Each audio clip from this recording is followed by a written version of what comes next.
vrai travail des journalistes, c'est de se poser des questions sur les éléments factuels. Est-ce que Lancet était une fraude? Oui.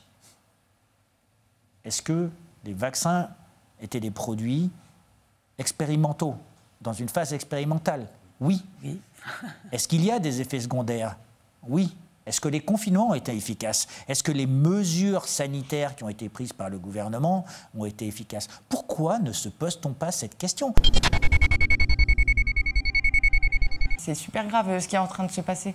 Là, autour de moi, j'ai trop de gens qui sont malades, qui sont impactés. Il faut d'abord passer par ça, par un travail de constat, de bilan et de conséquences. Et que ces gens comprennent qu'ils ne vont pas s'en tirer gratuitement, comme ils ont l'habitude de le faire depuis X temps, en se mutant, en se donnant des légions d'honneur, en s'honorant, en ayant tué des gens. On ne peut pas admettre ça. La planète, elle est devenue comme un laboratoire. Même, je vais dire, quand on entend ça donne cette image, quoi. Enfin, en tout cas, on s'occupe mieux des rats de laboratoire que ce qu'on s'est occupé des gens vaccinés, notamment de ceux qui ont des effets indésirables, puisqu'on le voit, les victimes vaccins, c'est absolument atroce. J'ai même un enfant de 24 ans qui avait la mucoviscidose.